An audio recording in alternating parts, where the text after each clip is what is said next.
Hello, everyone, and welcome to the continuation of the Global 16 Days campaign with Equality Bahamas, where we are reclaiming rights. This is, I don't even know what number session, but we're more than halfway through the campaign. And really, this year has been rough. We've been seeing a lot of increase in anti-rights rhetoric and just horrible things happening. It's been really hard to have a positive outlook. So it took some time for us to land on this idea of reclaiming and thinking about all of the things that have frankly gone to shit and that we need to make a turnaround and that we actually have the power to turn around when we work collectively. And one of those is indeed the workplace. It's where we spend most of our waking hours. It's where most of our energy goes. And whether you're showing up in person or you're working virtually, you're engaging with people who are not your family, are not your friends, are not your loved ones, no matter how much your employers talk about it being a family, right? Like these really weird ideas that get you to buy more into capitalism. And it's not a space that we can ignore, although most of us are workers and decisions are made by employers. We do have to look at worker solidarity, which is class solidarity. And people who are in positions of leadership do need to think about the power that they hold, the power dynamic that exists between them as employers and the employees, the people who are working. And excuse me, somebody here.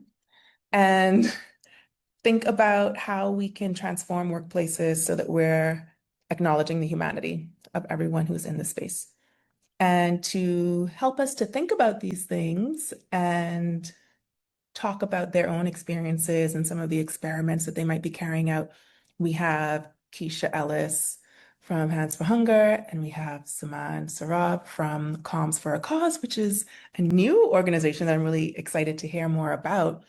And just going to start off asking each of you just to introduce yourself in the way that's most comfortable for you. Like, tell us a little bit about what you do, but also tell us a little bit about who you are as a person. And let's start with Keisha and then go to Suman. All right. Hello, everyone. Thank you so much for having me. I'm nervous now that you want to hear about me as a person, though. I thought this was going to be, very professional. So I am Keisha Ellis. I am Executive Director of Hands for Hunger, which is a food bank in Nassau. Well, it's in the Bahamas. Our offices are in Nassau, but we cover a lot of the Bahamas. Our mission is simple. We want to give food to people who need food and help create a society where everyone has access to the food that they need. In addition to that, I do a few other things. I'm a writer, I'm a teacher, I am a mother to three wonderful humans. I am married, and I am just a firm believer in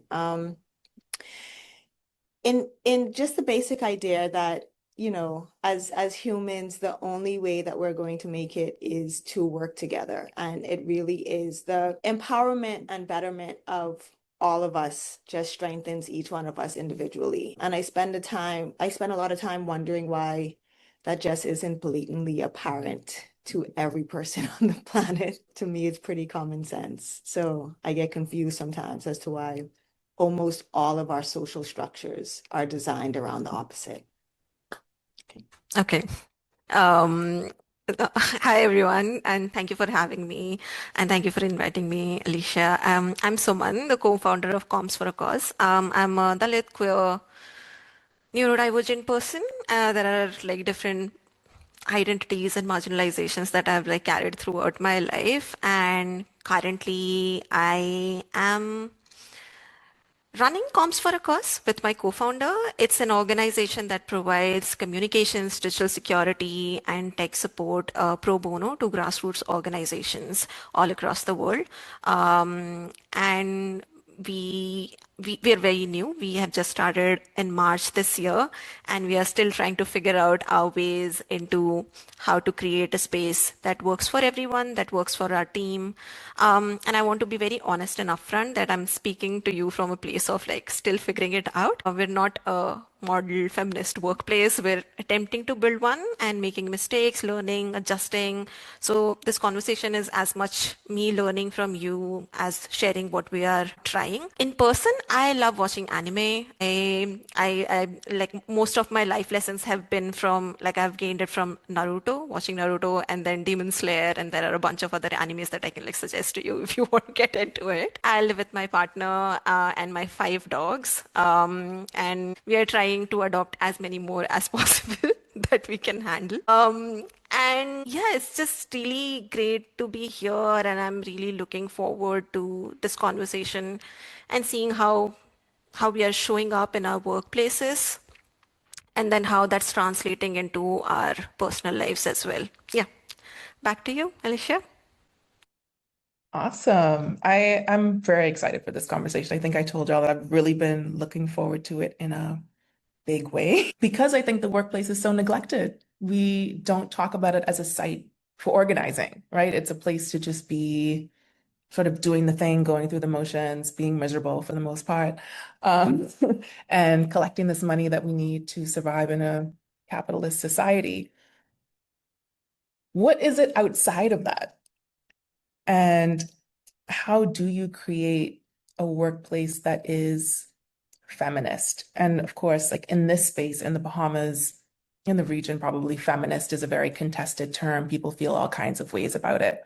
When we talk about feminist and feminism at Equality Bahamas, we're thinking about future making. We're thinking about peaceful and equitable societies that we are co-creating together. So that's kind of the context for feminist.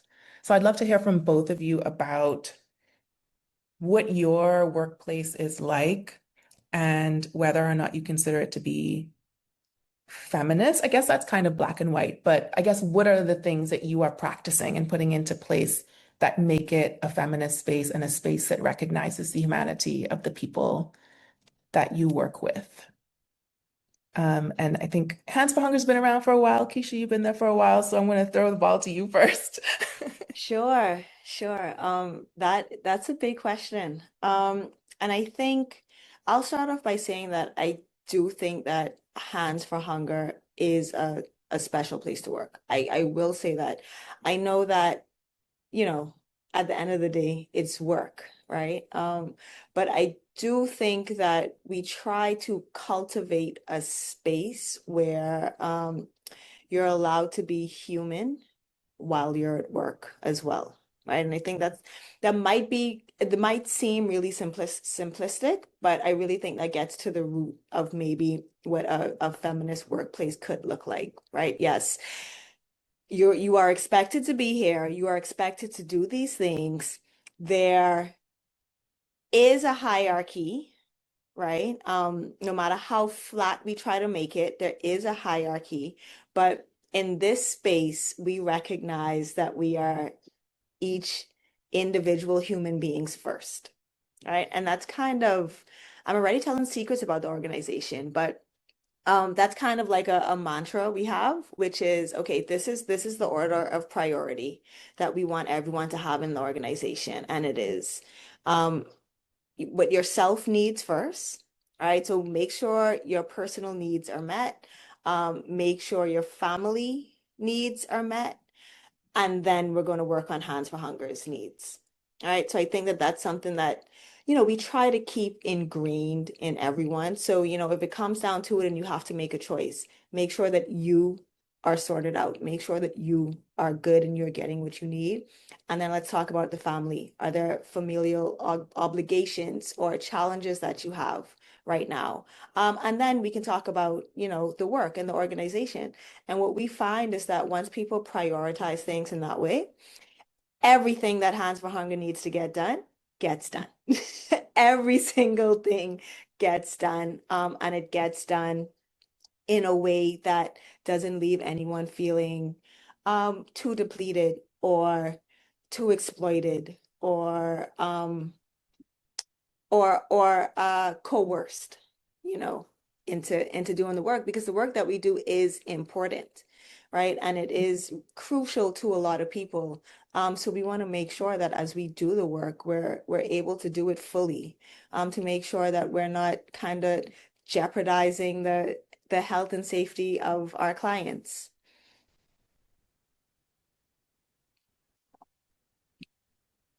Over to you, Suman. Thanks, Keisha, for saying that. And I started by saying that I'm still figuring this out. And as I've said, we are very new organization. So I'm very new to building one right now. Though I've worked in the social justice space for more than 10 years now.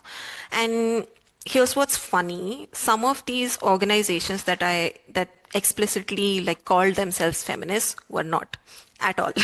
And then some were never used the word feminist, but had deeply ingrained feminist ethics running through everything that they did. So I'll go with your definition of feminism here, Alicia, and how you have described feminist, and because that's how we also see a feminism within Comms for a Cause right now. And what I've come to understand, and I'm building on the shoulders of so many people who have done this work before me, is that a feminist workplace is about a few key things. First, it's about kindness and eagerness to learn from each other, not performative kindness, not like let's be nice while people are being killed in literal genocide kindness, like real kindness, the kind that really hold space for mess and growth, and leadership that's rooted in accountability, leadership that calls for accountability but not under the guise of guilting people or overworking them. It's about redistributing power, actually redistributing it, not just talking about it in like strategy documents that nobody will eventually read. It's a place where people can show up as whole humans with their lived experiences, disabilities, mental health needs, care responsibilities, and not just with like professional versions of themselves and professional versions of themselves that's been like really scrubbed clean of anything that's real, because that scrubbed clean version, that's exhausting to maintain, and it's a lie. It's eventually a lie, and none of us can really sustain that. And then secondly, it's a space for me where rest is treated as right and not as a reward for something. And as Audre Lorde has said, and I think about this consistently in my work, caring for myself is not self-indulgence, it's self-preservation, and that is an act of political warfare. And rest isn't something that you earn after you have worked hard enough. It's something you deserve because you are. And that's something that we keep reminding ourselves within Comms for a Cause as well. Then I think like a space where disagreements are received with openness, shared with gentleness. And this one is hard because we're conditioned to see disagreements as combat, as confrontations. But what if disagreement is just like information sharing? You know, what if something or someone saying, I think we should do something slightly differently, isn't really a threat, but more of a gift that they are showing up, like through which they are showing up in that space. And one of my mentors, and I just wanted to like quickly share it. One of my mentors, Asha Kotal, who's the former General Secretary of All India Dalit Mahila Adhikar Manch, once told me that there is no activism without kindness, and I try to live by it as much as possible now, personally as well as professionally. And though honestly, some days I fall spectacularly at like fail to do this at all in my work, and some days I'm difficult, not present, I'm angry, and definitely not kind. Not in the workplace, because as the leadership, we that's not something that we need to show up with in the workspaces, but in general. But I'm trying, and I'm trying to do better in that sense. So I think like the shift for me is the question that how do we get how it's not really about how do we get more productive, but the question should be around how do we enable each other to thrive, because in the space that we are in, essentially when we thrive, especially those of us from the margins, movement spaces thrive. We keep each other alive, we keep each other joyful, and we keep each other rested. So I think that's what like a feminist workspace, I would say, really mean to me right now. And I guess I don't have all the answers, but I just know that I'm going to mess this up 100% in so many different ways. But I'm trying to build something where when I do mess up, people can tell me and I'll actually listen. And that's what I can do, and that's how I can show up in my workplace right now. So that's what I'm trying to do. I have so many follow-up questions for both of you. I don't know where to start. Okay, so Keisha, you talked about this sort of priority list and focusing on the self first. And then Suman, you talked about the whole self, the whole person, and not being like this sanitized, scrubbed down version of yourself. And these two things, they're different but linked, and they sound great. And I wonder what this looks like in real life for people, I'm going to say people like me, who have been conditioned to protect self, right? And that privacy is protection. And I don't necessarily want to come to work as my whole self because I don't think I owe you all that.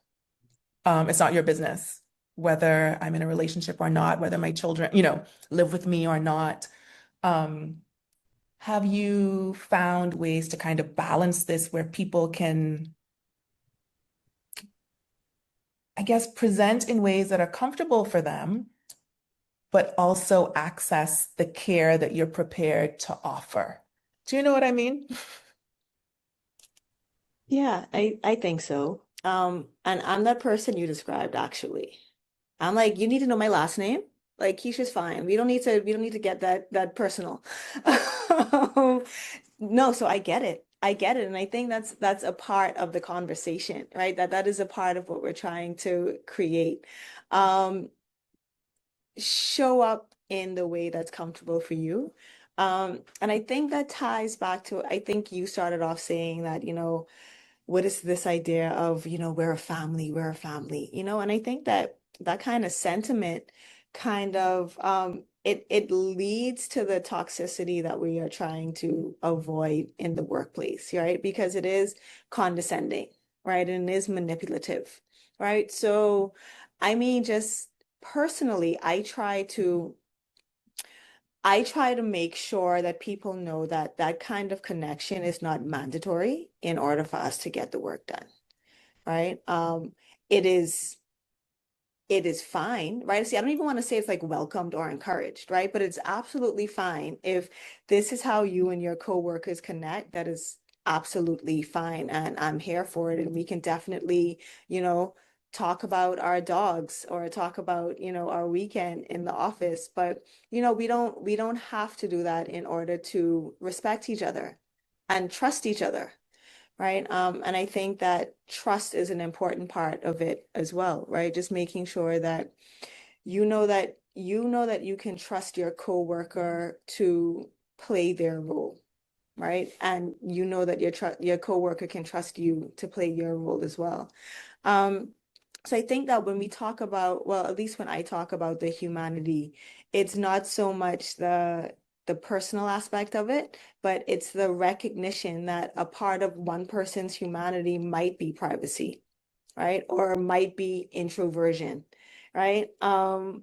And to me, perhaps the more difficult part of that is the person whose humanity is extroversion, right? And they want to talk about everything and they want to know more about other people in the office. So that can actually become a conflict, right? When you don't kind of set these rigid top-down guidelines for how you can interact with the person who's sitting next to you that comes from HR down, right? And here are the list of words you're not allowed to say to this particular coworker, otherwise it's a write-up, or, these things all, they can become very difficult to navigate if it is the, if that is the, I guess, the building block for it, right? It is important to connect with people respectfully, right? It is important to be mindful of the things that you say, and it's important to understand how each person is different. Um, but having that codified in a in a binder, right, is not, to me, is not the most effective approach to making sure that there is this trust-filled workplace where people can show up as their full self, right, and share that full self in a way that makes them most comfortable. So, in short, I don't think I answered your question at all, right? But I think what it comes down to is that's a part of what we want, right? And that's a part of what we need. We don't need everyone to be yay, yay, rah, rah, everything is great. You know, here are pictures of my kids. We don't need that for it to be a safe and inclusive workplace, you know. And I think that if we try to give the impression that that is what we need, right, then things can become difficult, right? Maybe you don't need an office Christmas party, right? There's no law that says that you have to have an office Christmas party, right? There's no law that says that you have to cut cake for everyone's birthday. There's no law that says that everyone needs to know when everyone else's birthday is, right? And so I think that things like these, when done performatively as they are, in just about every workplace, you know, they are tools of the oppressive system, right? They are the salves that we've been taught that we need to put over this terrible, terrible wound, which is work, you know? So if you can create a workplace where people are happy being there, right? And not not weeping tears on the way to the office every morning, right? If you can create that space, then you find that you don't need to add on all of these. You don't have to force on all of these performative aspects. And then what you will also find is that those things, as the, you know, as the executive director or as the manager or as whatever, you don't even have to force them anymore. You don't have to be responsible for creating them. What you will hear is that there's a group of people who are celebrating so-and-so's birthday, right? And if you get invited to that celebration, you know that you might be doing something right. Can I also like quickly jump in on that? And I think one of the things that I'm learning right now is that language really matters. Like the way that you are building a workspace and the way that you're communicating within the workspace really matters. One very tiny example is basically, I was writing a document and one of the lines in the document was, we will of course do XYZ, or we will of course take care of XYZ.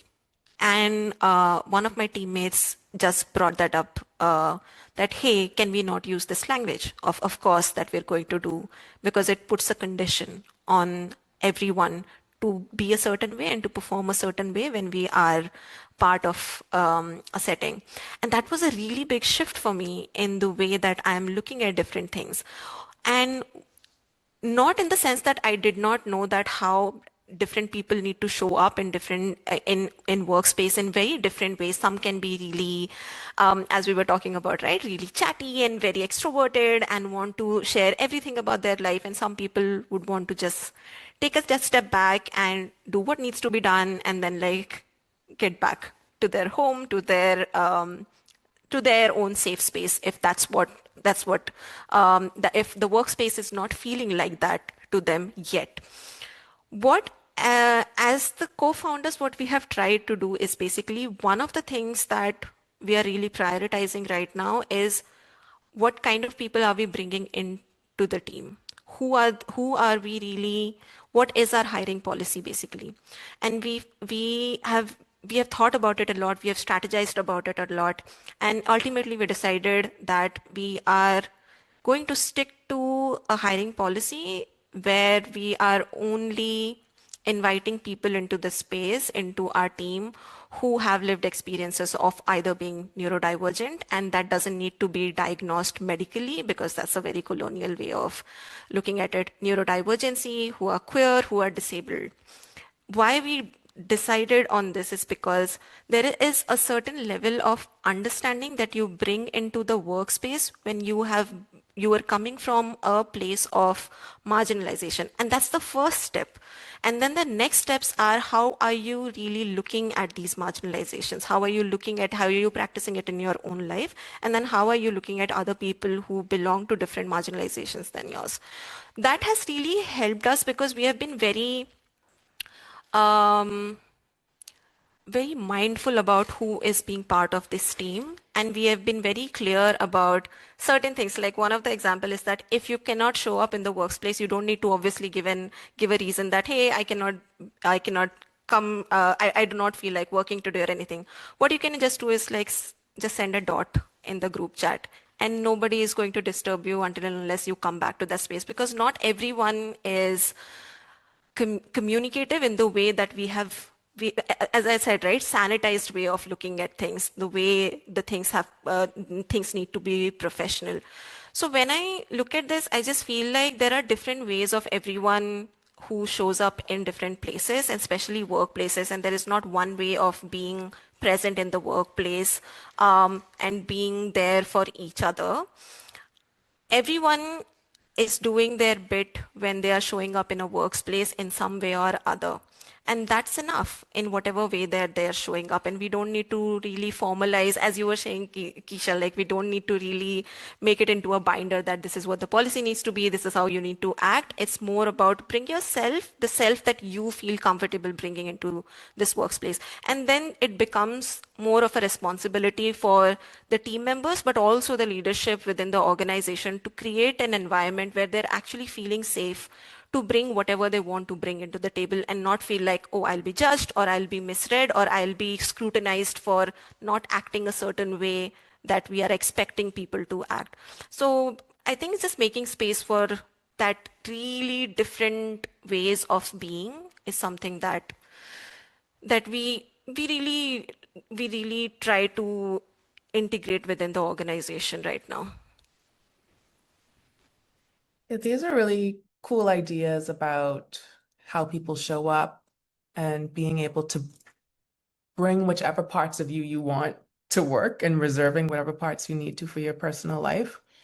And I think what you just talked about, Suman, is this flexibility in being able to express your unavailability without having to explain it. Because I think we have this, you have 5 days of paid sick leave, and you have to be like very judicious about how you use them. Like, today I'm sick, or I can't come today because my second cousin was in an accident and my aunt is upset. And like not having to explain all these things when there's some flexibility there.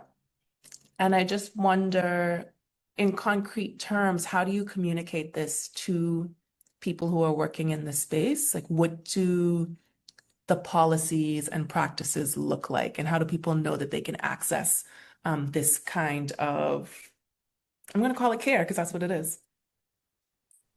I think for me, not I think, like for us at Comsworkers, we have a very specific onboarding process.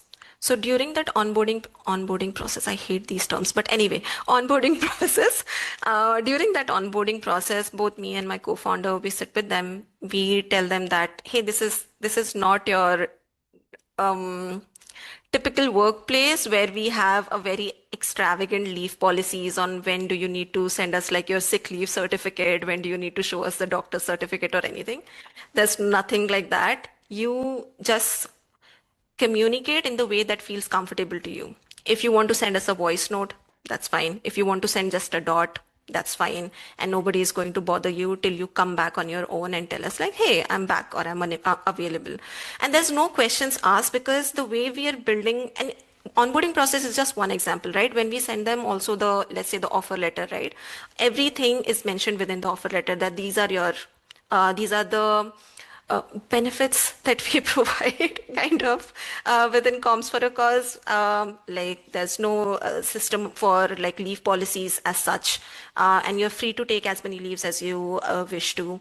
You're free to like show up, and is a sync way of communications. You can send a text, you can send voice notes, you can just send a video of yourself if that's what feels more easier to you. So it's just allowing people to have different ways of communicating instead of mandating that all important conversation or all important necessary things need to happen on either Slack or either Gmail. So that's not how it really functions. So we try to make it clear in different ways. We have this up on our onboarding policy, yes, but we also have it in our like reminders in our check-in, and someone within the team, if someone is basically over explaining themselves that, hey, I'm taking this leave because of this reason, we just remind them, hey, okay, cool, take care, bye, and no questions asked basically. And that's how it kind of starts getting more ingrained within each of us that okay, it's cool to do this because we have been taught and like really taught hard since childhood that you need to show up and be accountable in a way that's very colonial in its mindset, what is accountability truly means. And to really push beyond that is something that takes time for everyone to like understand and come to terms with. And it's not an individual fault, it's a systemic fault, it's a structural fault why this has happened. So we are trying smaller ways and we are trying newer ways to kind of like keep on revising this, keep on saying to each other that this is a holiday, you don't need to work. This is your sick leave, you don't need to show up or like tell us like why you're taking a leave. So yeah, just like smaller reminders over Signal, over emails, over onboarding processes. Yeah.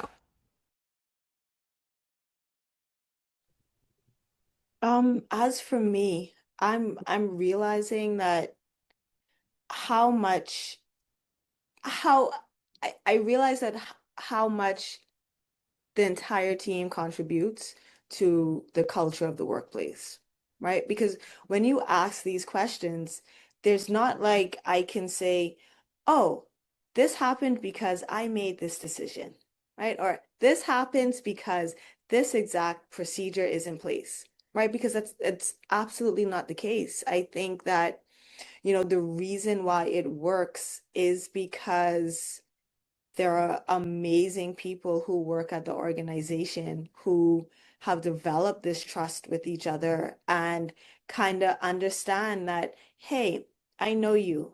I know you are down for the cause. I know that I can ask you to help me with something and I get the help. Therefore, if you say that you can't do this today, there must be a reason. And that's what it comes down to. And I know that and this is like all of us talking as a team, right? And at the same time, if you say that you can't make it in today for whatever the reason is, I know that there may be a Sunday where we need help with something, and if you're available, you have absolutely no problem helping out on that Sunday, right? And that really is a kind of collective understanding that's in the organization, right? No, we do not make a practice of working on Sundays, right? But sometimes things come up, right? Especially in our line of work, sometimes things come up that are on weekends, outside of working hours. And because everybody knows that if I have a dentist appointment at 11 o'clock on a Wednesday, because they know that they are fully within their rights to go to a dentist appointment at any time, right? Then everyone's much more comfortable saying, oh, okay, there's an event at 8 o'clock. Sure, I got no problem doing that. Right. So I think it is, you know, I really think trust is an underrated, it's an underrated component of a healthy and happy workplace. Right. Because, and that's why there have to be so many policies in place, so many codified practices, because the trust just does not exist. We have this understanding that work is terrible, everybody hates it, it's set up on purely exploitation. Therefore, every time it tries to get something from me, it is draining my veins to get it. And anytime I give something to it, it is only out of absolute 100% duress, because I would never want to do this if I was not forced. Right. So I think that that is the kind of basic understanding that we have developed around work. So if you can do anything at all to kind of smooth that out and soothe it and say that no, this is not necessarily the relationship that we need to have with each other and with the organization and with the work that we have to do, then you see that everything smooths out. Right. So no, I don't mind doing this quote unquote after hours, right? Because I know if at any given moment I need to take my kid to the doctor or I need to lay in bed and watch Netflix, otherwise I will lose my mind. That is 100% an option for you if needed. Um, I think that with that being said, right, it's not 100% smooth sailing because people are different. And there may be people who are happy to take advantage of the fact that they are allowed to take time if they need to, right? And then there are other people who just don't operate like that, right? So sometimes there could be tension because it's like, oh, well, another dentist appointment. And it's like, yeah, another dentist appointment, right? So sometimes tension does arise, right? But I think that just again, that trust and, given time and just knowing that, okay, well, I wouldn't necessarily schedule a doctor's appointment for the middle of the day, but I understand that you do, right? And I also know that you, because you're a night owl, you are 100% happy with working on a document 10 o'clock at night or answering an email 10 o'clock at night. I personally don't like doing that, right? So I think that it really just comes down to co-workers knowing that they can trust each other in this space to do what it is that we are, working together to do. And then tensions arise, absolutely, but none of the tensions are enough to really shatter what it is we're trying to build here. Again, a million follow-up questions I could choose from right now. And I really want to open it up for other people to be able to join the conversation. So let me try to be very selective here. I'm thinking about the ways that you're talking about setting up workplaces and building this trust and allowing people a lot of room to do what they need to do in order to show up as their, best work selves and still be able to be themselves outside of work. I am thinking about the people who are coming from horrible workplaces, terrible experiences, and how hard it must be to adapt, as wild as it sounds, how hard it must be to adapt to a great, healthy workplace and anticipating some sort of punishment for making use of what is available to them. Like, oh, I have all this leave. I can have my doctor's appointments in the middle of the day, but at some point, someone's going to get mad, right? At some point, I'm going to get called in to the office to talk about this. And maybe there are people, like you said, Keisha, who don't make use of those things. They're like, I'm here 9 to 5. I come in at 9, I leave at 5. Ain't nothing else is nobody's business. I'm not doing anything to open myself up to anything.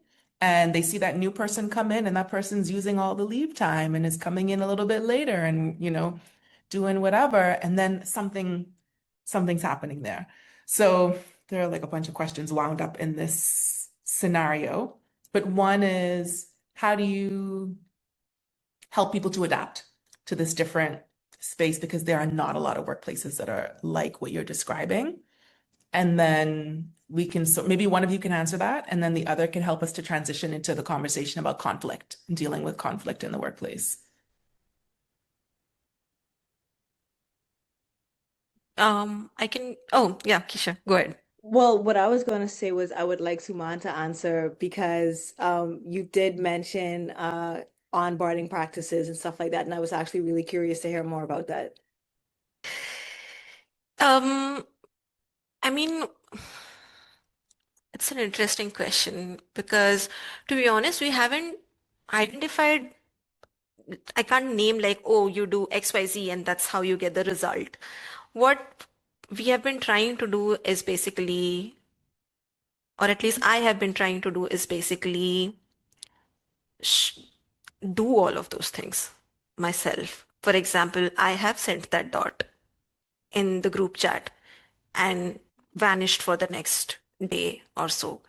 And that has been my way of just being like, I need some space. I cannot work right now, and that's okay. I have, as you were saying, Keisha, booked an appointment in the middle of the day or be like, hey, I need to finish this one episode. I'll get back to work in like 2 hours or something. So just updating that. And then just sharing that, oh, I had a really bad, oh, I just like this other day, like I had a really bad panic attack. So I just posted it on the group like, hey, I had a really bad panic attack and I cannot function right now. Not right now, but like I cannot function today. I'm gonna get back tomorrow. So it's just, to be honest, like if I try to show up very, very honestly in that space and try to make it the norm just by being as vulnerable as I can be within that space to make it feel like it's okay for us to do this. Um, and there were points where we were like identifying things around working more than what one should be doing, because that's how we have seen people being praised, people getting promotions, people getting rewarded for all of those things. So when you identify things like that, that's why we have these like weekly check-ins within the team as well. When you identify something like that, it's not something that you need to like punish them about. You just like bring it up like very naturally, like, hey, I saw that you finished this one thing and then you were also like working on this other thing. Do you want to take some leave in the coming days? Would you like to take some rest? So not bringing it up as like, oh, this is not a good thing to do, or why were you doing this? But just mentioning that since this has happened, would you like, these are some options that we can put in front of you. Would you want to explore any of these options? So that's another way that we have tried to do it. And what I've noticed in the last 9 months, yeah, it's been 9 months, and the team has been, we've been building a team for the last six, yeah, 5 to 6 months. That slowly, that's kind of like becomes a norm, because if I am not there to remind someone that hey, please take rest, there are other members who are like, has everyone had some water? Basically just sending a text, like a water reminder or something like that. And nobody needs to respond to that text. And we just be like, oh yes, this is a water, we can take a water break right now. And then slowly building that, not just, it can't be built by one person is what I'm trying to say. It's a very collective work that we need to do within an organization. And the best that you can do is you show up yourself that way, and slowly things start to like shift, especially as leaderships. If you are doing certain things a certain way and then you show that there is no punishment for being a certain way in that space, it starts to translate into the team as well.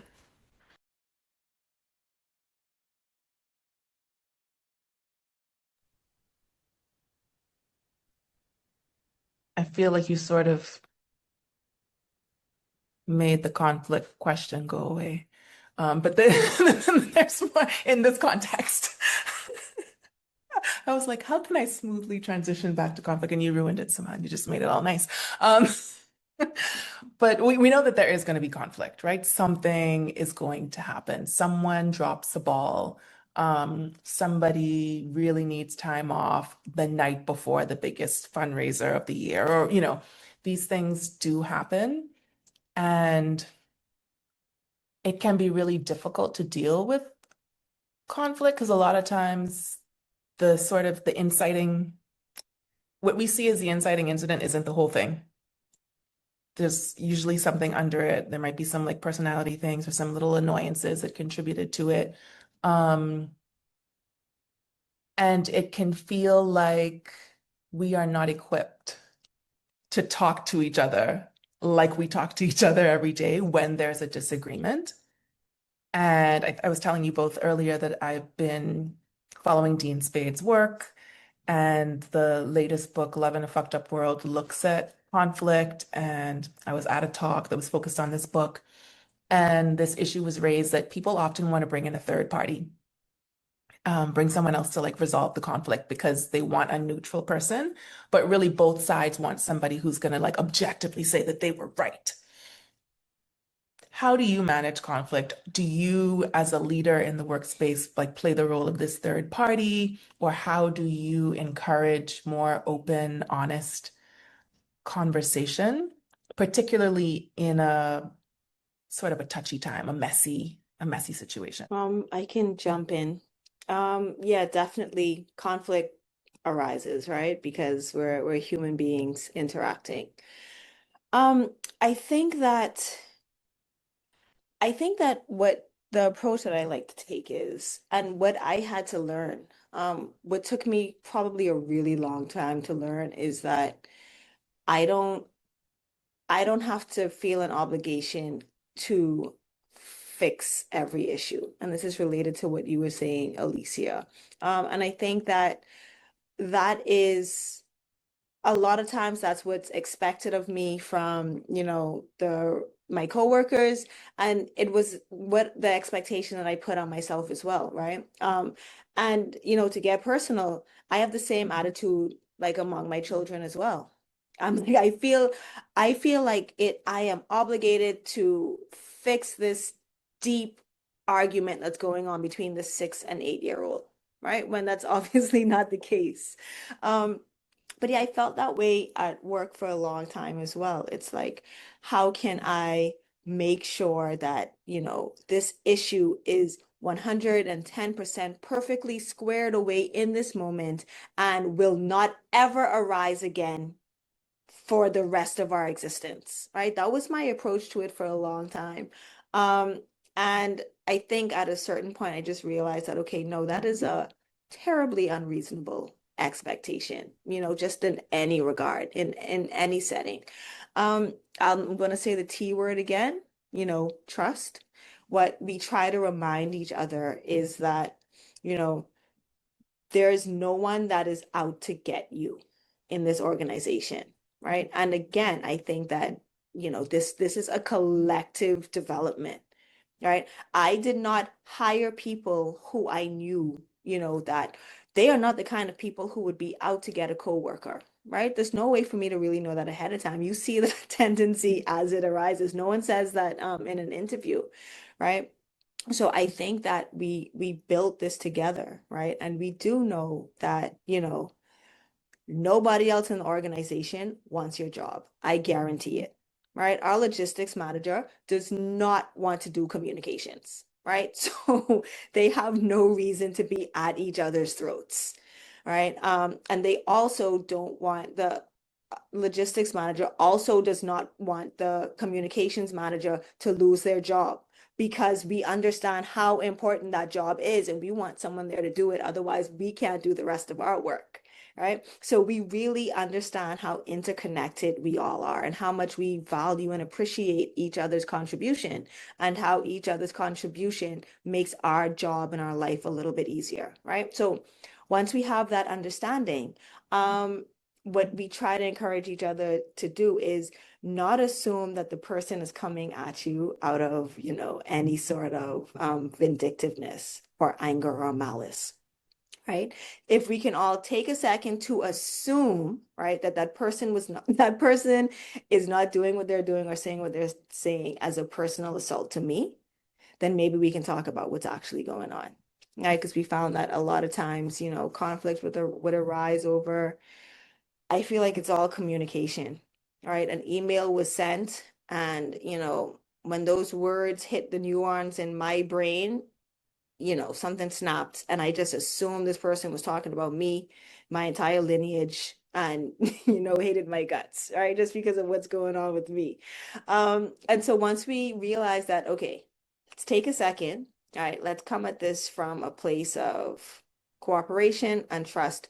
Now we can talk about what the issue is. Here is what is really going on. And let's see what we can do to kind of figure out how we fix it in this situation right now. What is it that we need to do in this situation right now so that these boxes can get on the boat, right? Once the boxes are on the boat, we can figure out, okay, what caused it, what led to it, is there a practice that we can put in place, right? Is there a checklist that we can have, right? Sometimes it's that simple, especially when we all come at it together, right? This is what I needed to make this less stressful for me. Oh, I didn't realize that you needed that. That's not something that I've ever encountered. I'll make sure you have that next time, right? And that happens, and that works, but if we are showing up to work as actual human beings, there are going to be things that arise. And they can't be predicted all the time, right? Sometimes they can't be helped. But it's about having empathy for other people and realizing that sometimes people are coming to work with things that have nothing to do with work. Right. And helping people understand that, if you are coming to work with a whole bunch of stuff that's not work related, then maybe you do need to take time to go deal with that. Right. Because, you trying to be at work while dealing with all of that is not helping you. And to be frank, it's not helping the work that we're trying to do. Right. So why are we forcing it? You go and deal with that. And when you come back, then we're much more productive, you know? And then too, just the good old saying that, you know, um, if you drop dead today, we can figure out how to get this done. Right? We will be really sad. I promise you we'll be sad and we'll miss you. But we're not going to stop doing, the organization is not going to cease to exist, without you. And if that's the case, right, we can figure out how to get this particular job done if, you can't be here for it in this moment.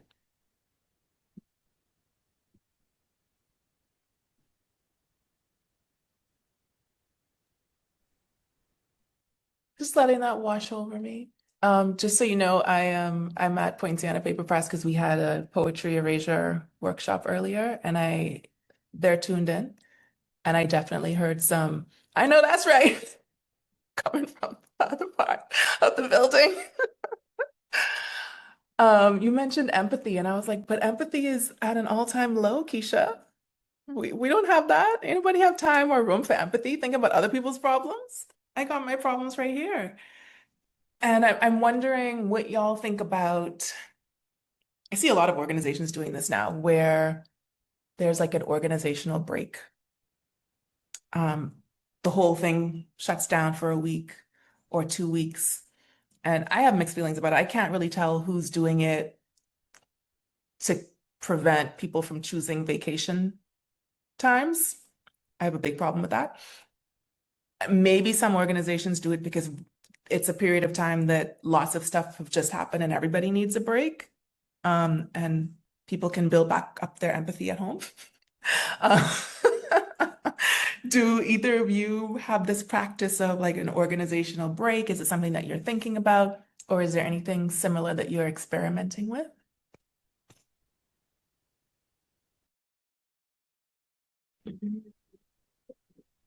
I can go. I had the same conflict that you were talking about, Isha. Like, how do we create a space where we are like, is it a good thing? Is it a bad thing that we are introducing within the organization? So, but one of the things that I've realized, it also depends on what kind of um, who are part of this entire, and ours is a very tiny team right now because we're very new, so it's a very tiny team. So there are times when all hands are on deck, right? What I've realized is that because right now there is just a lot of trust and accountability and support that we are providing within the organization to each other. Everyone is doing kind of like everything at this moment. And everyone is so excited about the work that we are doing because everyone is a communicator, they're a tech person, they're a digital security person, and that's exactly the things that they're enjoying right now to do.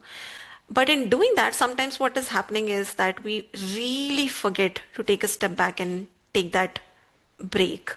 And especially as our entire team is neurodivergent team, like we're a whole neurodivergent team that we have.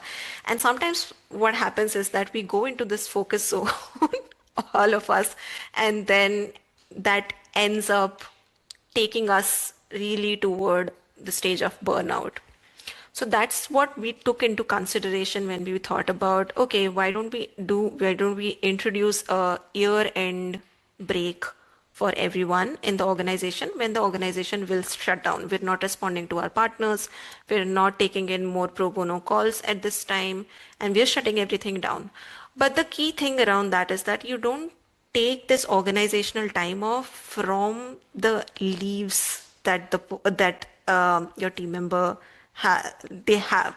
They are they are allowed to take their longer leaves, vacations, time off, and all of those things. And this is not mandatory leave that we are doing. This is an organizational shutdown right now that we are doing. So whenever we are in the process of creating a leave policy, because what we have realized is nobody is taking leave, so we have to like do some kind of leave policy within the organization. But within that part as well, this entire the organizational break, end of year organizational break, is not going to be part of that leave policy, because then that takes up the space that the team anyone wants to like take a vacation in, let's say, September.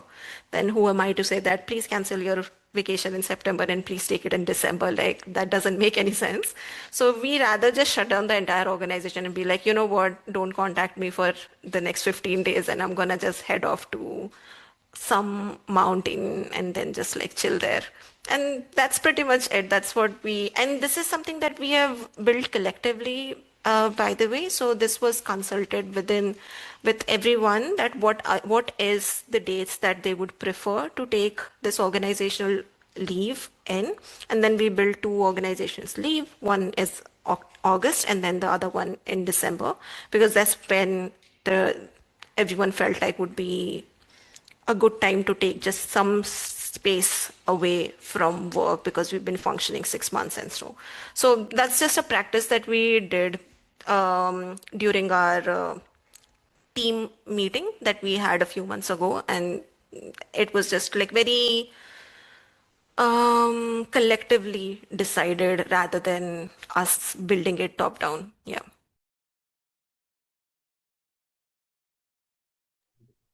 Yeah, well, we don't have a set shutdown, right? For obvious reasons.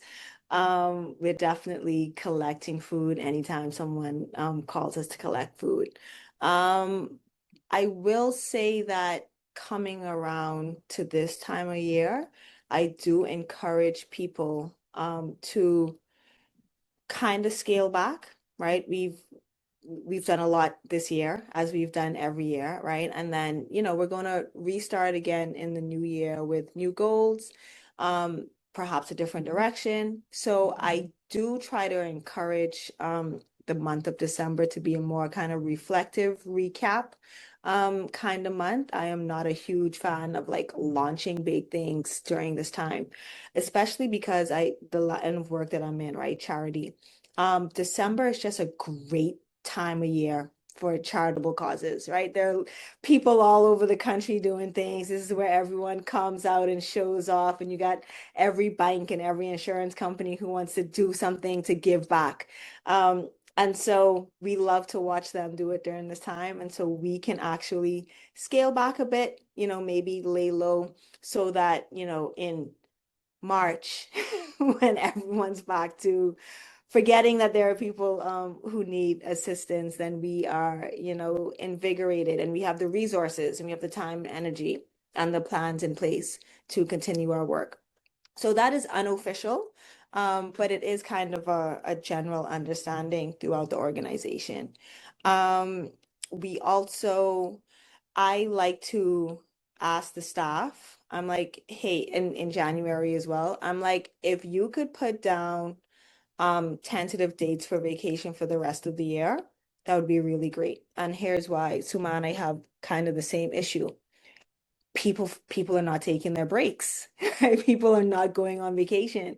So what I've asked is, hey, set the dates in January. I will not hold you to them. These are not set in stone, right? But I want you, as you're thinking about all of your goals for the year, think about where you want to see your breaks fit in. Think about, what's going on in other parts of your life, and start thinking now, right, in January, that this might be a time where I'll want to be able to step out, be out of the office, and focus on this.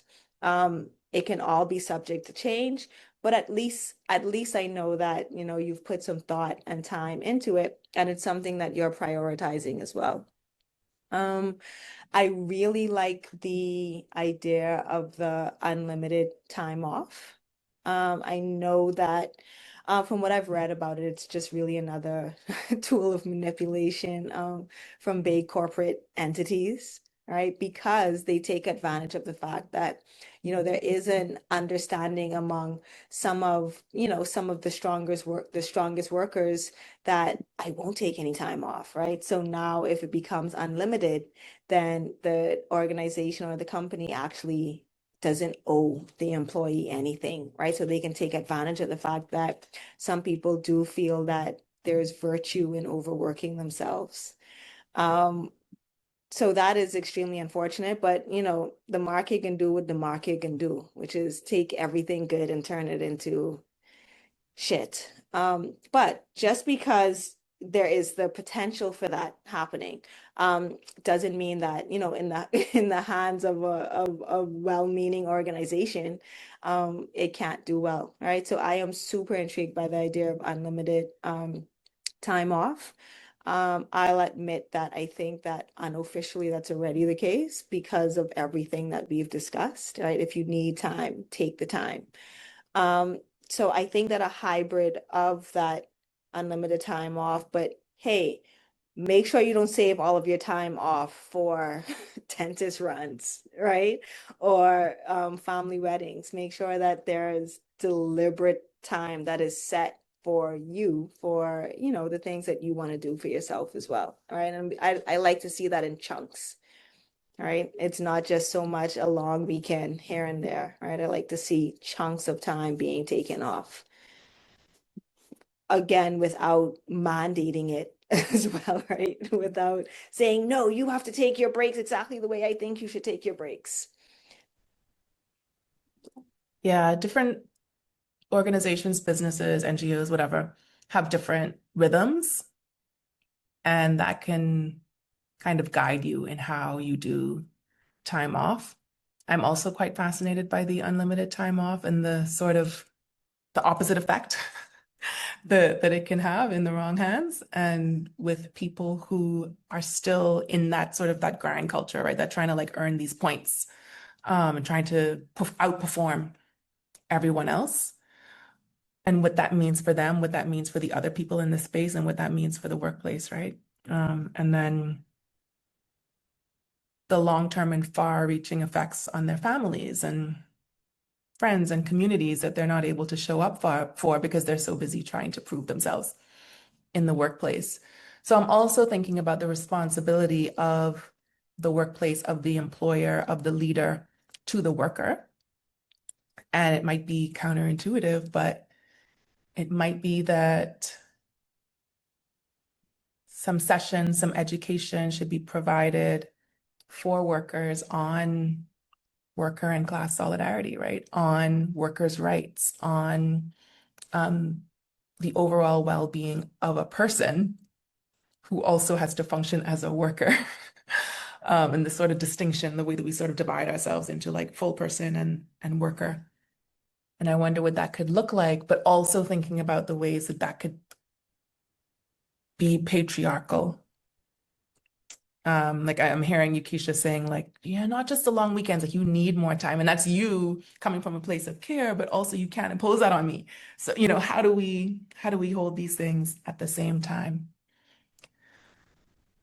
Folks who are joining us on Zoom and Facebook, this is your time, should you choose to take it, to share your questions, thoughts, challenges, ideas with Keisha and Suman. What are you thinking about? What has been sparked for you? What have we egregiously omitted that we should have been talking about? What's coming up for you?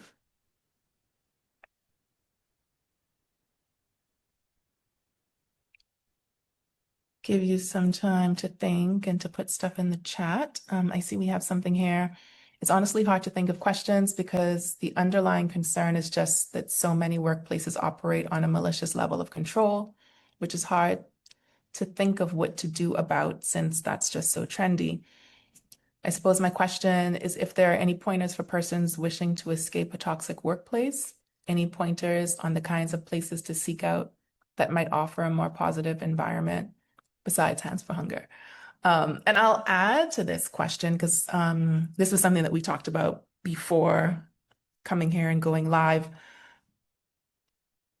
Just worker organization and your experiences. I'm sure you've had experiences in non-feminist spaces that you had to survive and that you might have had to subvert, and some of those experiences that you brought to your own space. So I'm just complicating this question for you because you needed that. You needed complication, right?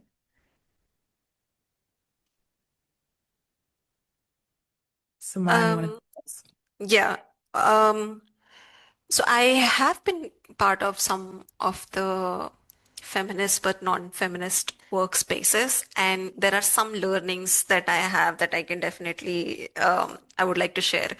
One is to really look at the TOR of the job description that they have put out, because that gives you a lot of like signals whether a workplace is really thinking of the team members or what their approach is. For example, a lot of these workplaces use the language of hardworking, multitasking, um, and then there are pointers like ability to, I don't know, like work under pressure or something like that.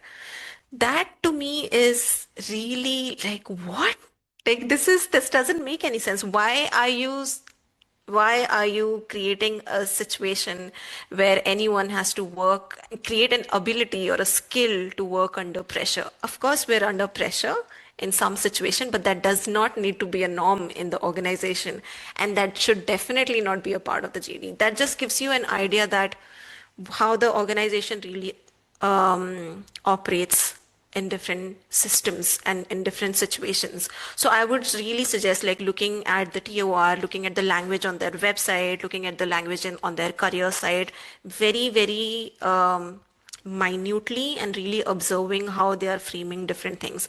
The second would be if they are being very transparent within their JD or not. Has the pay been disclosed when they are putting out a JD? Like, are they being transparent about that? Are they being transparent about the benefits that you would be getting? Are they being transparent about what kind of work environment that you will be getting into? One of the things that some of the organizations I've interacted with have been doing, and we do that at Comms for a Cause as well, is basically during the interview phase, we send out the questions that we are going to ask beforehand.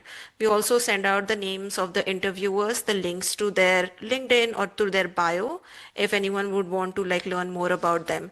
And we don't ask questions outside of these set questions that we send out to the applicants, that because we don't want them to perform under pressure in any sort of way. We just want to understand them better.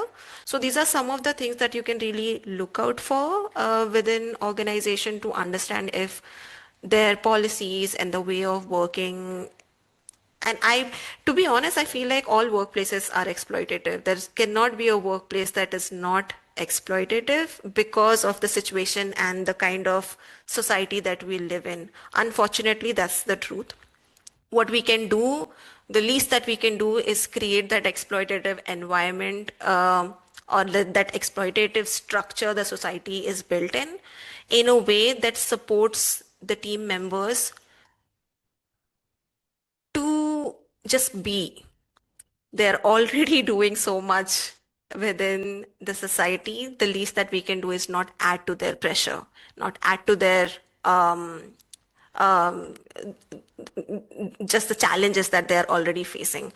So it's just like really looking out for those tiny details, those tiny red flags that we can identify within organizations, I would say. Sorry if that didn't answer the question very well. Thanks for that. As you were saying, I'm like, oh yeah. Like I don't think that I guess I hadn't really connected that so concretely. So thank you for that. And if I may add, I guess survival tactics, I guess, Dylan, as we look for a job in an organization that will you know, um, I mean, ideally contribute to our happiness, right? In a number of ways and not just financially. I think that a part of it is, being able to set boundaries as well, for yourself, which can be difficult and which can be seen as creating conflict, right? If you try to set boundaries for yourself within an organization that doesn't like its workers to have boundaries, but I mean, if as much as you can do that as well. And if you can think about how to organize your own personal life and prioritize the things in your life, so that your ability to survive isn't completely hinged on your employment at this particular place. Right. I think that that is helpful as well. I think that we've been taught to kind of, once you land the job, and I'm speaking within the Bahamian context for sure. We've been kind of taught that, okay, once you land that job, you can start hanging everything about your existence onto you having that job. All right. So as soon as you get that job, go get that mortgage. Right. As soon as you have that job, go get that car. Right. And go and build your life around a dependency on this workplace, right? And if you are able to prioritize your life differently so that, you can leave a job when it becomes time to leave the job, then, having that freedom, even in your heart, even just knowing in your soul, like, look, I ain't got to be here if I don't want to be here, allows you to kind of exist in a toxic workplace, in a way that's a bit more protective. Ideally, we wouldn't have to be in these spaces, right? But if we can kind of steel our own spirit and psyche against it, right, then it's easier to kind of move through it without it infecting you, right, in a way. And I think a way to do that is knowing that, hey, I am willing to leave this environment at any time, right? So it's kind of like a dual thing. Set it up so that you don't need the job, right? And once you realize that you don't actually need the job, you're able to perhaps kind of weather the storm that is that job in a way that allows you to stay until you can make a move that might be better for you.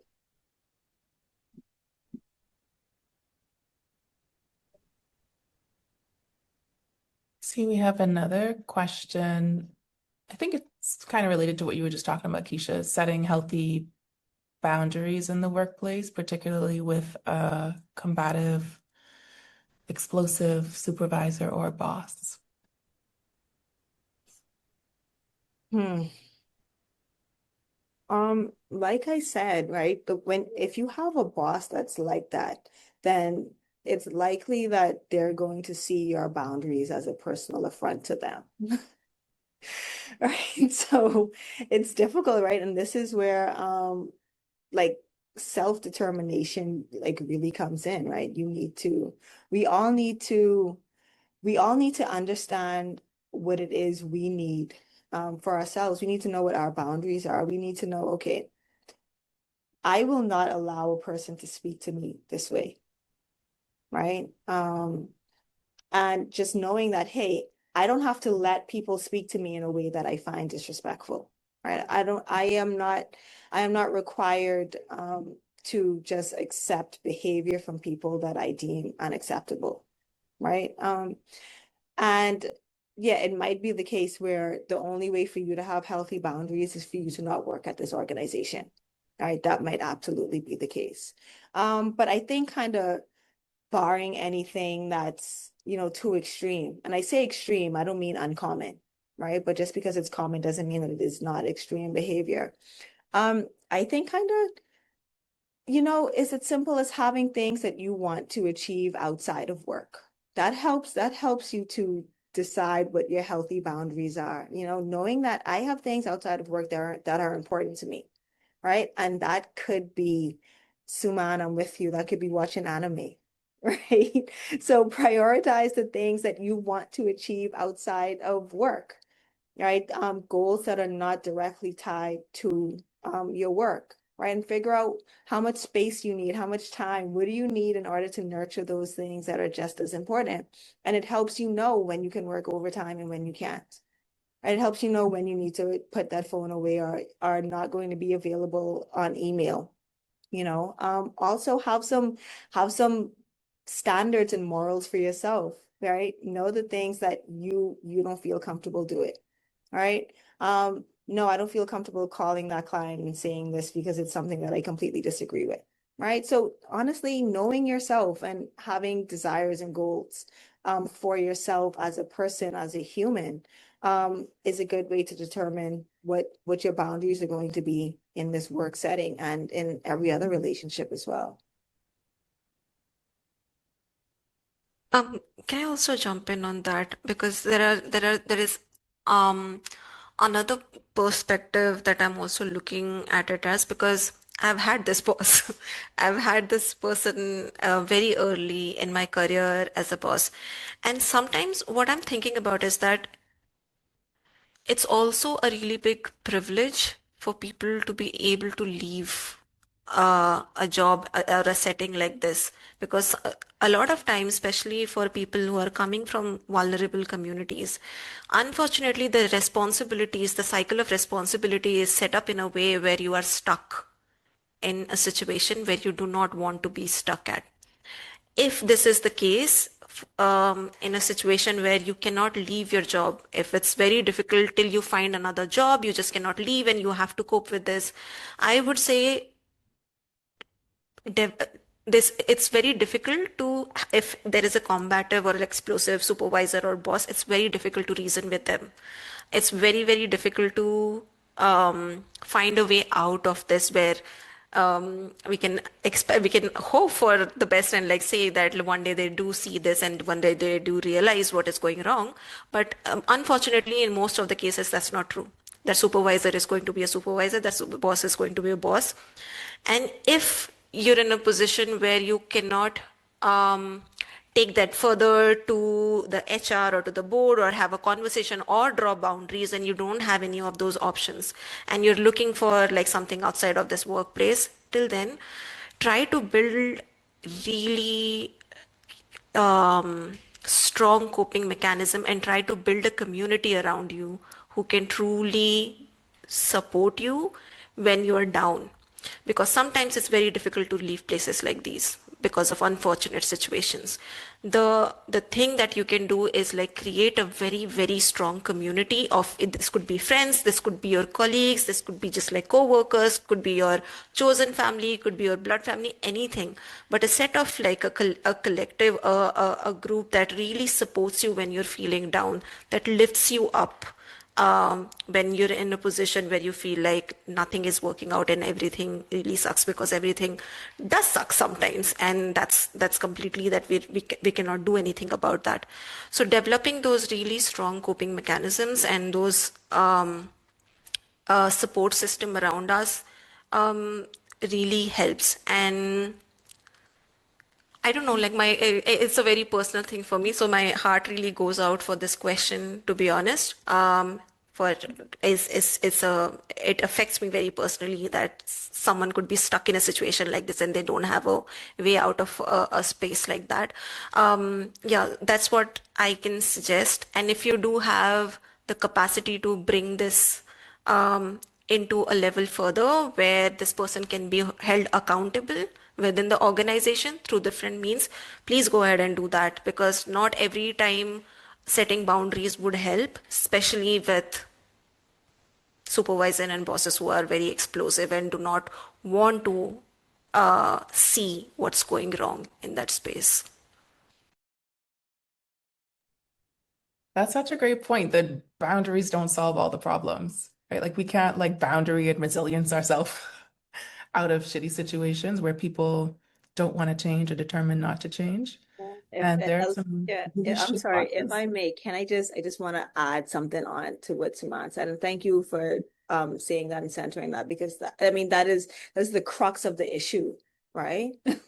That is the crux of it. There are so many people who are just completely tied to these jobs, and the more tied you are to it because of your circumstances, the shittier your boss can be, right? And this is why when we talk about, unions, when we talk about workers organizing, this is what it is about, because, organizing is really the solution to all of this, and it really is the best tool that workers have against situations like this, just, in terms of the toxic boss, in terms of, being completely tied and exploited by the job, right? This is what we talk about when we talk about workers' rights, and unions, and collective action. And when we talk about organizing, right? It is this just very real and tangible issue that all of us can understand. So thank you for saying that, and thank you for centering that, Suman. Okay, Alicia. Thank you, Keisha, for boosting the signal. Yeah, well, I really wanted to ask you actually about worker organizing, because it's not something that we see a lot of, period. We definitely don't see a lot of it here in the Bahamas, right? Like we have unions and whatever, but you don't really see workers in a workplace banding together on an issue. I had a summer job somewhere, huge, huge business. And I don't even know I guess he was the owner, very explosive. And it was just known that he would just blow up and he would take out a whole department. So when they saw him coming, like everyone would just go quiet. And he would just stand there on that floor with the whatever department and just cuss them into the ground. 10, 15, 20 minutes, no one's saying anything. And I was like, this legal? It's my little summer job. And I'm like, ain't no way. Ain't no way this was going to be my situation. But all of these people individually, not really together, individually sat there in the same place and just like kind of put their heads down and just listened to this rant. And it was something that they had resigned themselves to, knowing that it would happen every so often. And I just couldn't understand why no one was saying anything or doing anything about it. And I think it's because we have been taught to see ourselves as individual and not understand our collective power. And that's like that's a design of capitalism, of patriarchy, of white supremacy, right? To separate us out into individual units so that we don't see our shared struggle and so that we don't come together to dismantle these systems. So, I mean, hopefully y'all could find the question in whatever I just said.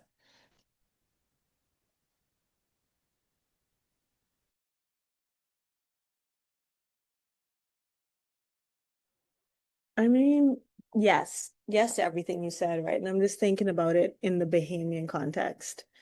Um, and because this is a struggle everywhere, right? But I tend to see that in the Bahamian context, yeah, there for a country and for a community that kind of prides itself on being community minded, right? And every time I feel like a Bahamian opens their mouth, there's talk of the good old days when neighbors used to look out for each other, and extended families, and how everyone knew everyone, right? That's like our favorite story to tell about the Bahamas. But when we look at our actual existence, it seems to be very, head on, each person against each person. And I mean, I guess I'm saying all of this because I don't quite know where the shift happened, right? And I know that we do have very big unions in the country, right? We absolutely do. Um, but it's even within those structures that we have, even within the union structure that we have here in the Bahamas, there still seems to be the same kind of individualistic mentality that I can see, at least from this perspective, and I mean, not to bring colonialism into it, right? But colonialism is in everything, and neocolonialism is in it, right? And there seems to be this kind of this draw, right, to identify with the ruler, to identify with the colonizing force and structure, because you perhaps it's where we found the most amount of safety, right? Within the bosom of whichever colonizing force that exists. And it seems that we don't feel comfortable looking for that safety net amongst each other. Right? But when we look for it, we tend to look up and out for it. And I don't quite know what the root cause of that is. I know it's colonialism for sure. But I would need some time to really kind of map it and net it together, right? Because we do tend to look up and out for protection and power and safety, and not within us. So I don't know is the answer to your question, Alicia. Okay, we'll give you 2 minutes to think about it while we go to Suman. I think what strikes me is that solidarity within the workspaces emerges despite the organization and not because of it in most of the cases when we are talking about worker solidarity. And workers build the kind of feminist workspace the bosses are kind of refusing to create, and they do it on their own time, on their own emotional labor, while also doing their actual work. And that's taught me something really important, that worker solidarity is the feminist workspace that we are talking about, right? Not the yoga Mondays, not the meditation app subscription that the organization is providing.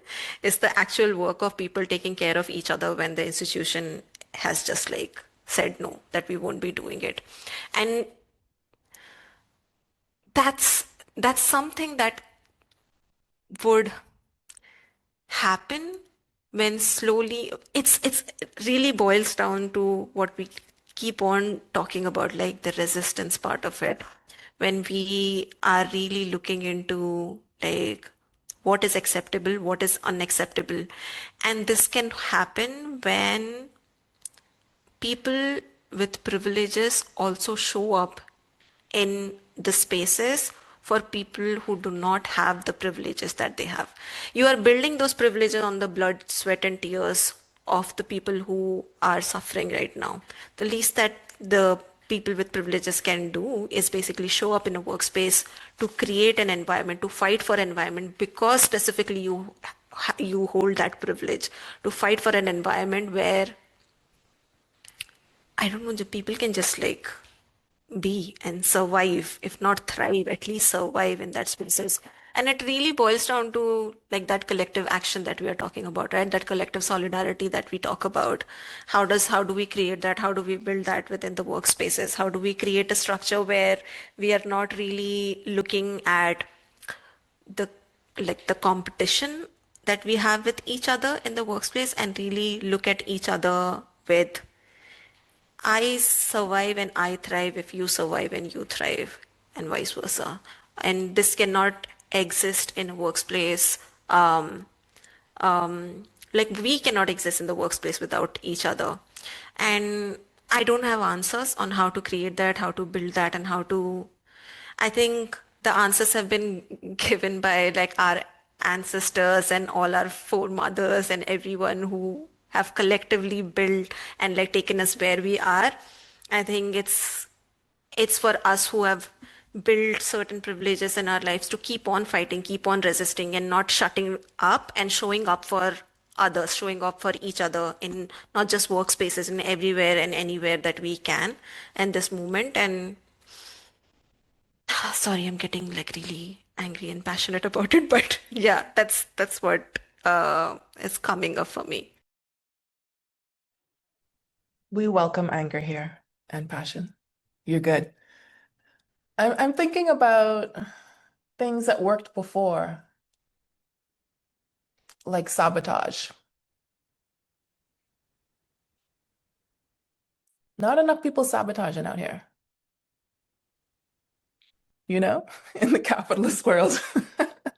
And refusal. I think we've seen a little bit of work to rule recently, Keisha, right? In recent years. But there's so much that we are prepared to accept, things that we see every day. Sometimes like we kind of complain about it to each other, but not loudly enough. as workers, but also as people, well, as workers and as workers. So as workers who are in the situation and as workers who are not in the situation, but could be. So how many of us go to a fast food drive-through once a week or once every 2 weeks and look at these people who are outside in the sun to take our order because they're trying to trick the timing system on the service, but still prepared to pay that $9.39 for the combo while shaking our heads being like, wow, they shouldn't have these people standing out here. I'm thinking about worker solidarity that isn't necessarily in the same workplace, but across, and how we could bring attention to these issues and to fight them by refusing to participate, by refusing to consume products that exploit people in these ways. Again, not a question, but I welcome you to find one. Yeah, the trouble is when, that $9 combo is your treat to yourself because you just got off of your own shift of exploitation and you were just doing the equivalent of standing in the sun, right? And so we've learned that, I'm entitled to this $9 combo because I've taken my licks, right? And now I get to be on the other side of it, at least for this moment, right? And you're taking your licks now, and then when you walk into my place of work tomorrow morning, right? So we're happy to kind of collectively share the exploitation and the licks, right? And we've all played our part, right? We've all taken our hits. And that is what we're willing to share, right? And it's almost like we don't even see that. No, what we should be fighting to share is the decency, right? What we should be fighting to share is respect, right? It's like we haven't conceptualized that yet, and the only thing we can think to share is the punishment and the exploitation.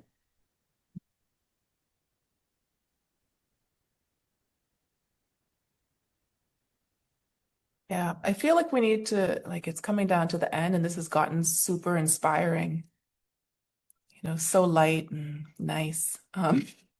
We should go back to the feminist workplace. How do we turn this car around? You know what? Back to the feminist workplace. It is in these conversations of saying that, look, you can get work done without being an extremely toxic workplace, right? It comes in with Dylan asking, "Oh, wait, how do we look for these things?" Right? What is it that we should be looking for when we are about to work at a workplace, right? Wait, it's about saying, oh, wait, there are workplaces that honor and respect my humanity. Right? And I find that a lot of the reasons why we're stuck in so many situations is because we don't even know that we're allowed to want something else. Right. So this could be inspirational if more people realize, because I'll be honest, it happened to me, right? I had fantasies of like a great work environment, right? And I didn't think that it could be possible. I didn't think that it could be the case. I just thought, yeah, work sucks, right? And that's just what it is. And then I had the opportunity to work for a great boss, right? I had a boss who actually seemed to understand that I was a human being, right? And then once I realized that it was a possibility and it could happen, right? I realized that when I got in the position to make these or to kind of set things up so that these things could thrive, I realized that it was okay for me to do it.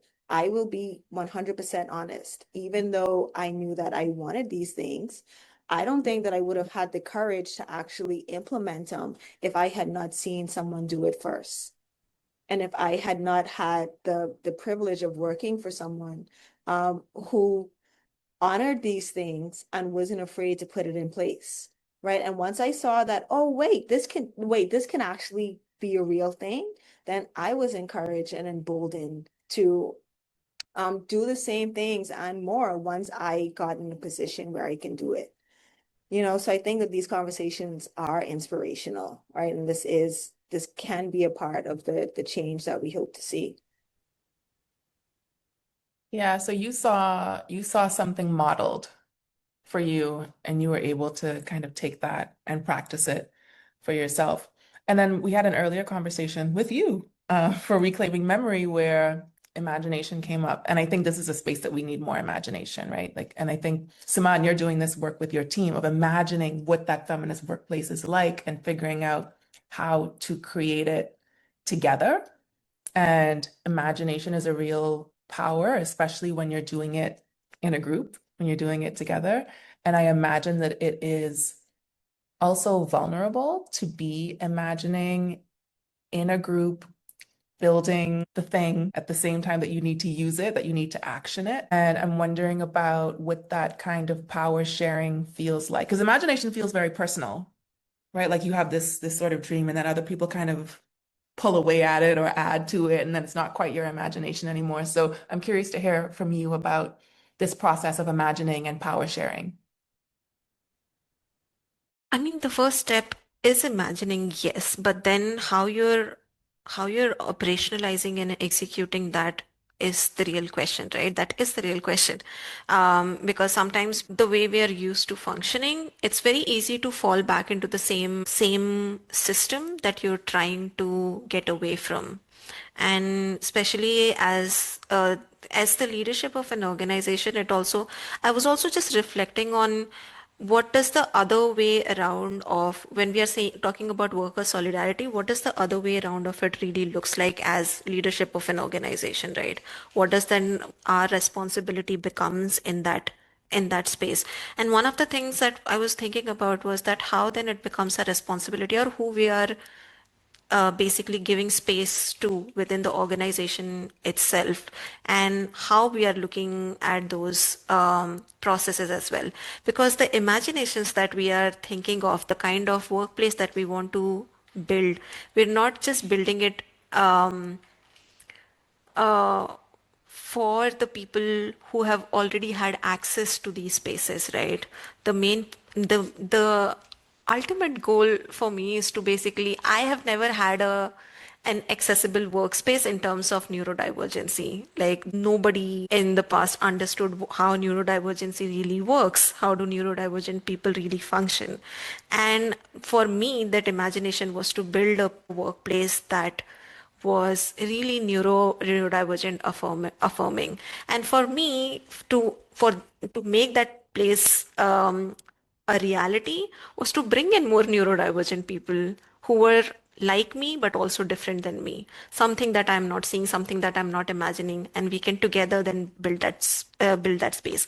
And then as the leadership, it becomes your responsibility to kind of support that imagination on whatever you can feed into it. Like, what is it that I can do right now to execute this? What is that I can do right now to fulfill this? And sometimes that take resources, sometimes that can take um, an extra expense that you had not really envisioned for. But how are you making up for those things as the leadership part of it? So imagination is really great. We can start there, but then the execution really falls down. That needs to be top down. That responsibility cannot be passed on to the team members. That responsibility needs to start from the leadership, and then kind of the benefit of it needs to then be passed down to the team members that you have. And it's very interesting, this entire conversation that we have had, because it has given me a lot of reflections, to be honest, on what to take back to the team and what kind of conversation. And one thing that I'm going to take back to the team is basically to also bring up this conversation about competition. So really thank you for bringing that up, because I was failing to see that how someone trying to work a little bit extra hard can be really difficult for the other people within the organization itself. So that's something that is a really big learning that I'm also like taking away from here. I went to a lot of different places, but I hope that made some sense. Lots of great places, good places. minutes. So let's see what other questions we have. Keisha, did you want to ask this question? Suman, I actually was hoping you can talk more about what a neurodivergent accessible workplace looks like, and what are some actual considerations that we should have when trying to create an inclusive space like that.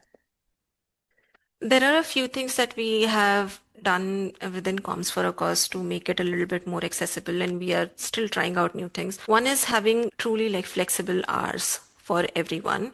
There are people who like working during the night. There are people who like working during the day. Some people like working in chunks. Some people like really focused work. So one of the things that we did realize that if we really want to build a space that is accessible to neurodivergent people, we cannot have fixed working hours. There are, of course, not fixed working hours, but fixed meeting hours that are decided collectively within the team. So that's one thing that we have done. Another is just basically sometimes neurodivergent people it's very difficult for us to sometimes be vocal about things.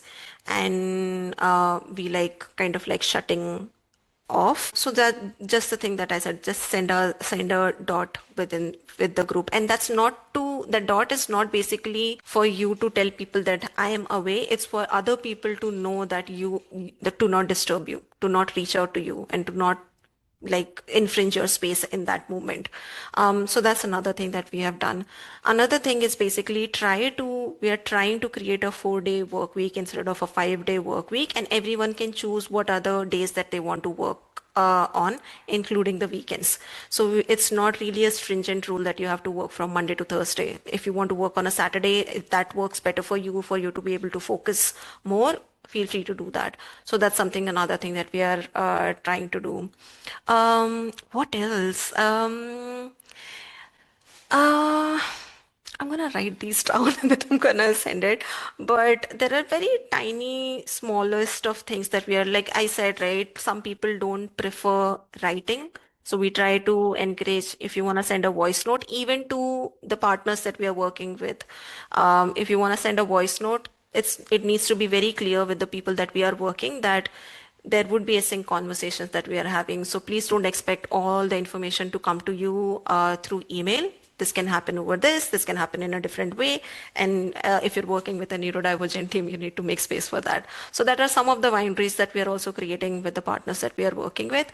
And just it's a learning process, to be honest. It's just how everyone needs to show up in different moments. And accepting that my neurodivergency would be very different than someone else within my team, and all of it is okay. And we just need to adapt and function accordingly.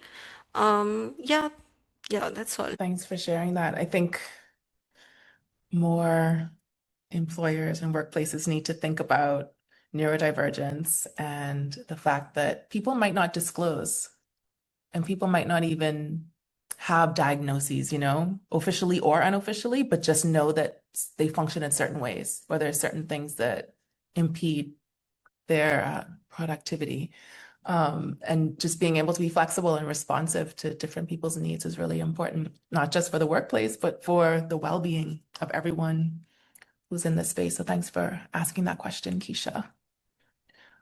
We have come to the end. Before we close, do you have anything that you want to say in closing? Anything that you want to promote, to share? Contact information, anything like that? Now is your time. I can go first. First of all, thank you, Keisha. Thank you, Keisha, for this amazing conversation. It was really one of the most fun and like energizing conversation. And it's, by the way, like 12 a.m. here for me, but I'm so energized right now. I feel like I'll be up for the next few hours after this conversation. So thank you so much for making space and we don't have a lot of spaces that really talk about what an ideal workplace or a feminist workplace needs to look like, even though there is really, really big need of it, especially with how the world is functioning and kind of like things are going downhill. So thank you for creating the space. If there is anything through Comms for a Cause that needs. We do different kind of like workshops on like how to develop a neurodivergent affirmative workspace. If you want to kind of like have a session around that, we do both like paid as well as free workshops around that. And there are different spaces that we like create this on, and I'm gonna send this to you, both Keisha, because you were also interested in a conversation like that, and then Alicia to you, and if you want to share with it in the network, that's also fine. And I'm gonna send a resource toolkit after this conversation around what are some of the things that we have implemented, especially for neurodivergency within the organization. And if you want to like share it forward, you can do that. Another thing I wanted to share was we have crisis communication and digital security workshop coming up. We haven't decided the date. It'll be sometime toward the end of December. And this is a completely free workshop. Anyone can join, anyone can be part of it. If you're interested, I'll send you the link. If anyone is interested, please feel free to share it with them. And yeah, that's pretty much it. I don't know what else to share because I'm just like kind of like really deep dived into the conversation that we were just having right now. But I'm really grateful that I was part of this conversation. I'm taking a lot of things like back with me, and just really, really glad that I was here for this conversation today. Yeah, I am so excited to have been a part of this conversation.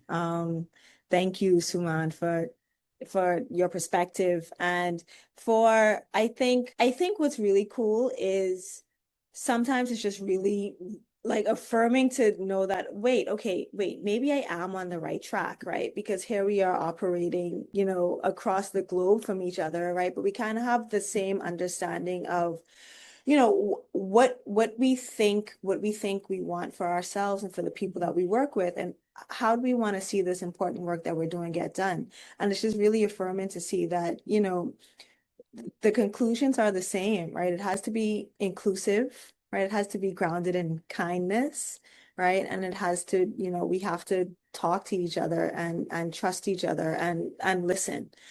So I mean, that's just really special. It's really great to be able to kind of sit with that and experience that. So thank you, Alicia, for bringing this together. And Alicia, don't wrong me. I don't have anything to share. I don't know. I don't like nothing. Thank you for listening. Keisha Thank you for wrote being a a book. part of It's The this. People's Guide to the Constitution of the Bahamas. It's one of the best things that was ever created in this country. It is available in bookstores, including Rabble Bookshop at Poinciana Paper Press. Get your copy of The People's Constitution. I mean, what you have to understand your Absolutely. Constitution. It makes That it that so easy. that is what I want to share. Do yourself a favor and check out Robble Bookstore. It is literally, without exaggeration, the best bookstore in the country. I think I'm going to start calling it the only actual bookstore in the country. So, definitely go and check out what they have there. That's my shout out. Thank you. Thank you, Keisha and Suman, for being here for this conversation, bringing your insights and sharing all of your experimentation. I know it's like, ooh, but I'm still figuring it out. So really appreciate you sharing things that might not be worked all the way out yet and that you're still kind of playing with. And, the process is messy. There's a lot of growth that has to be happening throughout the process. And I see you out there trying to redistribute this power and trying to make things work and being with the workers, not above them. We have more events during the Global 16 Days campaign. Right after this, 2 o'clock Saturday, December 6th, we have a conversation about reclaiming faith. All that Christian fundamentalism around here, fuck it up, fuck it up, fuck it up, fuck it up. Join us at 2 o'clock. And then our next thing is tomorrow at Poinciana Paper Press, Sunday, December 7th. Drop in between 12 and 4. Bring an article of clothing that you want to reclaim. That means you are not going to wear it as it used to be anymore. The dress will not be a dress. The t-shirt will not be a t-shirt when you're done. We're turning it into paper. So drop by 12 Parkgate Road on Sunday. Tuesday at 6 p.m., we have a conversation with Dr. Indira Martin about reclaiming health. We're going to talk about epigenetics, including the effects on our bodies and our health from the trauma of the transatlantic trade in enslaved people. Wednesday, we're wrapping it up, Human Rights Day, with a conversation with Gaynell Curry, no one better, to bring us a conversation about reclaiming human rights and getting back to the history of this country and its connection and its acknowledgement of human rights that we have moved far away from and that we need to get back to. So join us for some of those events or all of those events.